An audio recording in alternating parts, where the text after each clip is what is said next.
Yo, what's up, guys? UFC 308 wrapped up Saturday. A lot of crazy stuff happened. A lot of good finishes. Some sad fights. And pretty much it was a really good card, actually. I actually liked it from bottom to top. There were some robberies. And we're going to be getting into them today. So we're going to be matchmaking not every single, because, I'm not going to be matchmaking Carlos Leo, the steroid abuser. I won't be, matching up Chris Barnett. And, the fighters that don't really matter and not much people care about, like Armin Petrosian. Y'all get what I'm saying, so let's get into it. Starting it off with Renat Fakhretdinov. He just beat Carlos Leal. He didn't actually beat him. It was a robbery. I think we all know Carlos Leal won that, but he was on steroids. But still, look at John Jones. Carlos Leal won that. Renat Fakhretdinov got that robbery win, but he won, so we're gonna break his fight. I think he should fight someone like Gabriel Bonfim. Bonfim is a good striker, and I'm pretty sure he can mix up pretty well. Renat can mix up well, and I think it'll be a good fight in the welterweight division. They're both two good prospects. Renat, he didn't really look well in his couple fights. Bonfim looked pretty good in his last fight, so I think Renat will probably mix it up against Bonfim, and I think Bonfim's just going to try to pick him apart. But yeah, I think Renat Fakhretdinov versus Gabriel Bonfim. Next up, we're on to Farid Basharat, and I'm really high on Farid Basharat. Hear me out. I think Farid Basharat will be one of the best bantamweights in the world.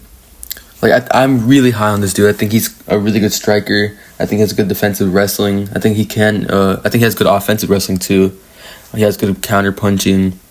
He doesn't really get fatigued, and he's really agile, really quick. I think Farid Basharat's a really good fighter. Just picked up a win against Victor Hugo, and this dude Victor Hugo, bro, such a weight bully. He's already big for the weight class. He's already big for bantamweight. This dude weighed in as a featherweight. 145, 10 pounds over, and Farid Basharat beat him 30-27, so that's all I'm saying. But I think we match Farid Basharat up with Vinicius Oliveira. Bro, imagine how good that fight would be. Farid Basharat, I already mentioned what he's good at. Vinicius Oliveira, a very good striker. He pretty much bullied Ricky Simon in his last fight. UFC 303, I think. Could be wrong. But who would say no to this? This is such a fun fight. This is such an entertaining fight. Farid Basharat, Vinicius Oliveira, make it happen, I'm telling you. By the way, Farid Basharat wins that. We're moving on to the big boys. Kennedy Nzechukwu, he just beat Chris Barnett, and I'm pretty sure Chris Barnett got hurt. I'm pretty sure it was when he jumped. Could be wrong. Yeah, I think it was when he jumped. Chris Barnett, he got hurt. Either way, he was losing that fight, and I already knew he was going to lose the fight. He was pretty much getting pieced up by Nzechukwu. Nzechukwu was using his range, his 1-2s, his teeps. He looked pretty good. And to be honest, I think he needs to get one more fight before he gets ranked. Let's give him Justin Tafa. This fight was supposed to happen. I really don't care about this fight much. Don't care about both of these fighters at all. It was going to happen. Got canceled. Just rebook it. Kennedy Nzechukwu, Justin Tafa. I got Nzechukwu, but yeah, make it happen. We're heading on to Abus Magomedov. He just beat Bruno Ferreira. Not gonna lie, I did choose Bruno Ferreira. I thought he was gonna catch Abus with a big shot and knock him out. But Bruno Ferreira, low-key, he's kind of mid. But let me start with Abus. I think Abus should fight the loser of Chris Curtis and Roman Kopylov. If you didn't know, that fight's going to be taking place, I think, in January of next year, 2025. I think Chris Curtis, Roman Kopylov, loser of that, fight Abus. If Abus wins, probably can get in the rankings after one more fight. And Abus, he's mid. I don't really see him going far. Same with Chris Curtis. Same with Roman Kopylov. He's going to be I can see him being a top 13 fighter. Yeah, but loser of that. We're on to Bruno Ferreira. I think, I'm not giving him Joe Pyfer. I'm not giving him Ikram Eliskerov. Not getting him none of these guys. No Bo Nickel. The dude's mid, bro. The dude's mid. Hop off. I know he's a powerhouse. He loses to all those guys, by the way, I just said. And yes, I'm about to say it. I'm about to do it. Give this man Edmund Shabazian, bro. Give this man Edmund Shabazian. Like, they're both really mid. Bruno Ferreira, I think he'll just knock Edmund out. They're both coming off losses. Not much for me to really say here. Like, who else would I give him? Like, I'm not giving him Joe Piper. I'm not giving him Bo Nickel, Ikram Askarov. No. All these guys wash Bruno Ferreira. I don't know why I said wash, but they all beat Bruno Ferreira. So yeah, Edmund Shabazian. This is going to be a terrible match for Edmund. But I want to see Bruno Ferreira get another knockout. So yeah, do this match. We're on to Mateusz Rebecki. To be honest, you could really match him up with anyone like Grant Dawson, maybe like a Ludovic Klein, like any like pretty decent lightweight like a Daniel Zellhuber, Esteban Rubovic. But I'm gonna give him Ludovic Klein. They're both well rounded, pretty like that's like they're both like the minimum of MMA. They're like the minimum of MMA. I don't know how to explain it, but if you get it, you get it. So yeah, I'm giving him Ludovic Klein. They're both pretty good. I can see both of them winning, probably Rebecki. They're both tough. And I don't have much to say about it, so yeah, Rebecki versus Klein. And the loser of the fight, Miktabek Oralbai. I still think it's Aura. I think he's a good fighter still. Like, you can't say he's not a good fighter. He just went through the, like, probably one of the best fights of the year. It's up there with Ribovic and Zellhuber, Holloway, Gaethje. This was a really good fight.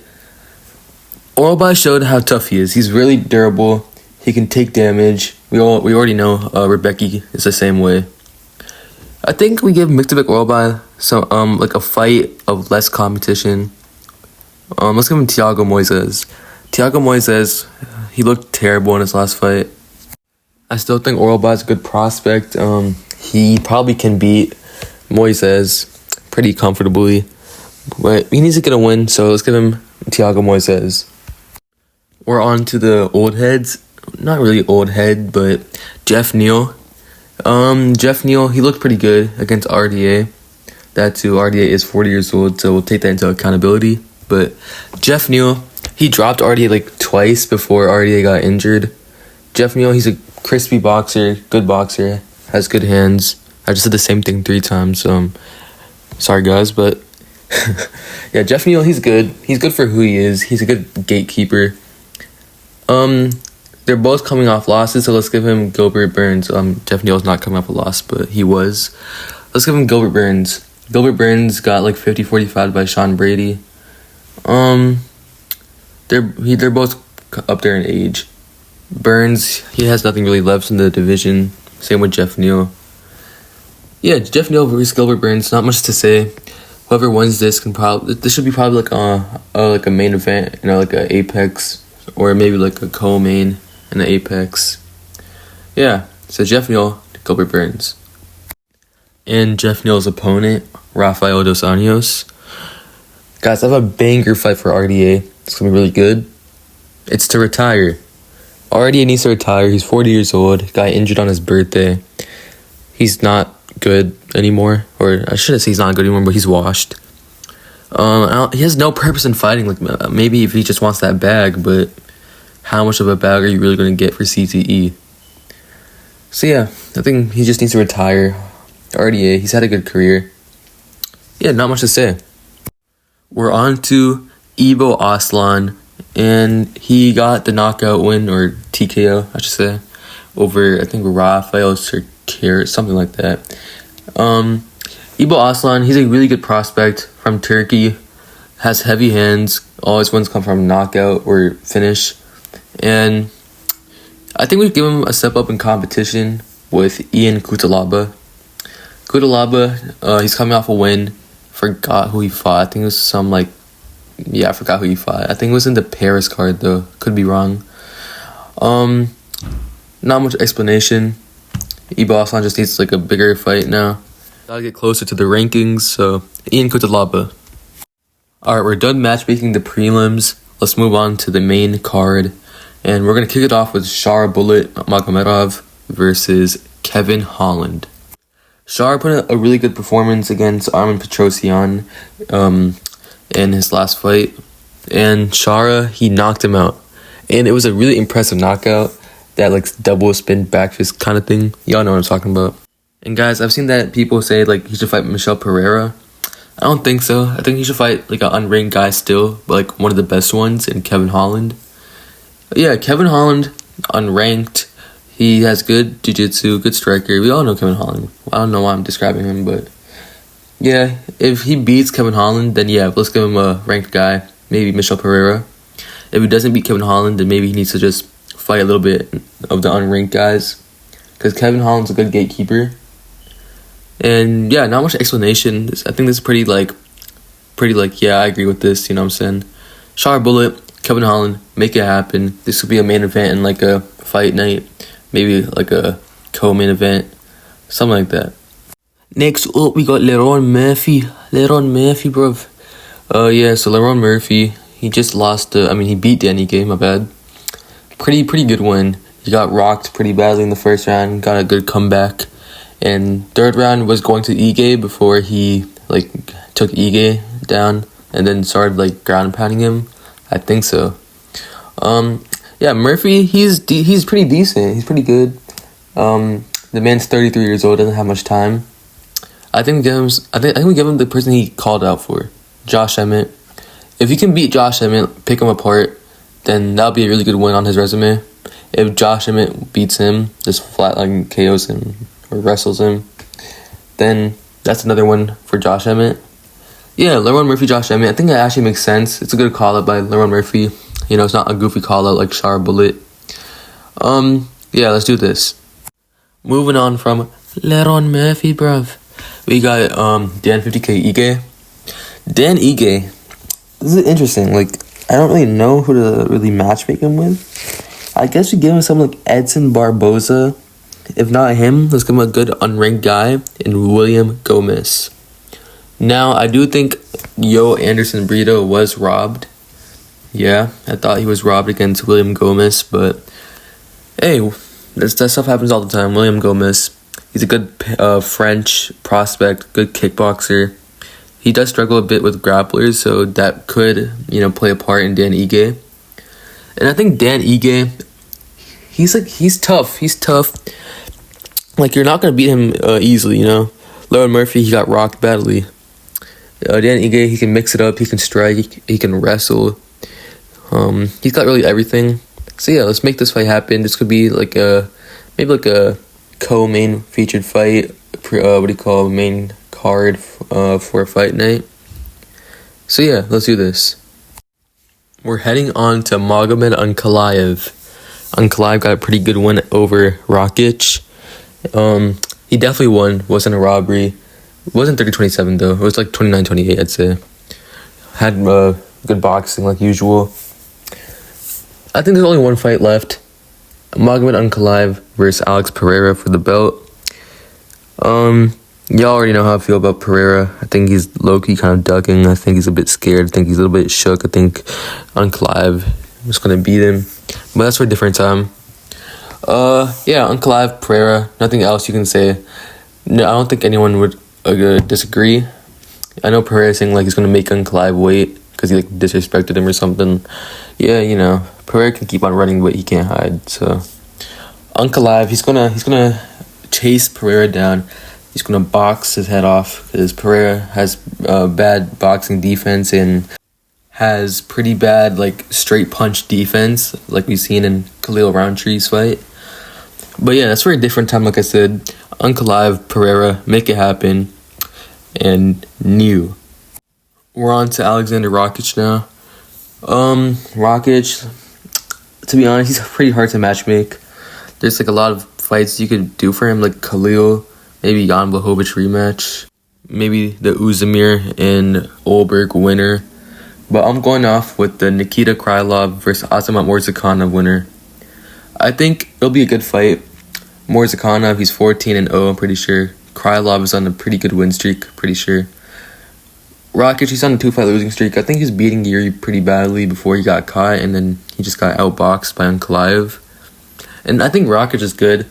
I think he was going to beat Jan Blachowicz before he got injured. And I think he's a good fighter. I don't think there's really much flaws about him. He can wrestle, he can strike. So yeah, winner of Krylov and Morzakhanov will be taking on Rakic. We're heading on to the co-main event in Khamzat Chimaev. This guy's dangerous, this guy's scary. He's the best middleweight on the planet. I'm saying it right now. Y'all already know, I'm a huge Israel Adesanya fan. And Khamzat beats Izzy. I hate Strickland. He beats Strickland. He just showed he can be a really good fighter in Robert Whittaker. I think he beats Imavov. I think he beats Baralo. I think he beats every single middleweight, including Dricus du Plessis. And that's the exact fight I think should happen. Chimaev, DDP, make it happen. Australia, UFC 312. It'll be a banger fight. We'll see if Khamzat's cardio can last. We'll see if Dricus can out-sloppy him. And I think everyone thinks this should happen over Strickland.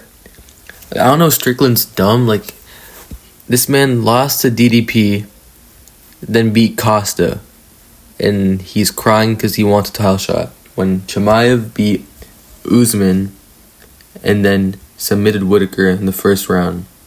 That dude, he 10-8'd Usman in the first round. So yeah, Strickland can keep crying, but it's going to be Khamzat Chimaev versus Dricus du Plessis. Y'all can't change my mind. And now we have Robert Whittaker. Guys, Robert Whittaker's good, man. Whittaker's good. He just happened to go against the best middleweight in the world in Khamzat Chimaev. But trust me, Whittaker is a really good fighter. He's a really intelligent fighter, really good boxer, kickboxer, karate style. Good defensive wrestler. But I think he should go against Sean Strickland. This man Strickland's so annoying, bro. Oh my god, I just hate this dude, bro. And I think Whittaker beats Strickland. I think he beats him pretty bad too. I don't know if y'all saw the picture of Whittaker's teeth. I think his I think something happened with his jaw. And his teeth are floating up. I don't know what the hell happened to him. Praise up to Whittaker, but yeah, Whittaker and Strickland. Whittaker beats Strickland up pretty bad. This could be a main event for a fight night. Maybe on could be a featured fight on a pay-per-view. But yeah, Whittaker Strickland, make it happen so Whittaker can knock out Strickland or beat him by decision. And now we're on to the main event. Ilia Topuria and Max Holloway. Bro, this fight was crazy. Y'all already know I had Ilia by knockout. Guess what happened? To be honest, there's some fights you could give Ilia, maybe Diego Lopez, maybe the winner of Movsar and Aljo. But I think Diego Lopez makes the most sense. He beat Brian Ortega pretty badly. He beat Dan Ige. He knocked out Sadiq Youssef. And he's a good fighter, bro. He's got good jiu-jitsu, good boxing, heavy hands. Ilia Topuria's got heavy hands as well. Great boxing with good wrestling, good jiu-jitsu. I think Topuria beats Lopez too, but I think Ilia Topuria can retire as the featherweight GOAT. Is that a hot take? I think he can retire as the heavyweight GOAT. He'll pass Aldo, Holloway, Volkanovski, all those guys. I don't know if that's a hot take. He's only 27 years old, so he has a lot of time. But yeah, Ilia Topuria, Diego Lopez, make it happen for the belt. And after that, maybe Topuria versus Movsar or Topuria versus Aljo. One of those fights. Alright, the last person we're matchmaking is Max Blessed Holloway. I already know a lot of y'all Max fans are pretty sad. Not gonna lie, I was pretty sad seeing Max get knocked out too, but I'd actually rather see Ilia as champion. I want someone fresh, someone new. I think Ilia has a lot of potential. I think Holloway doesn't have much to do in the featherweight division anymore. He was already champion, already fought a lot of the good guys, beat most of them. I think he should just move up back to lightweight. He put on a killer performance against Justin Gaethje. And I think he should fight Dan Hooker for the BMF title. Max Holloway, Dan Hooker, they're both BMFs. Imagine what that fight would bring. Both really good fighters, both good strikers. Dan Hooker's dangerous, Holloway's dangerous. Yeah, this fight's badass, kid. This fight's badass. Dana would promote the fuck out of it. Yeah, Holloway, Hooker, let's run it. I would definitely want to see it. I know y'all would want to see it. And we could do probably like a co-main or maybe a featured. But it's Max Holloway, so probably a co-main as for a pay-per-view. So yeah, Max Holloway, Dan Hooker. If y'all agreed with most of my fighters matchmaking, then like the video, subscribe to the channel, comment down below what you guys think, and I'll see y'all next time, and I'm out.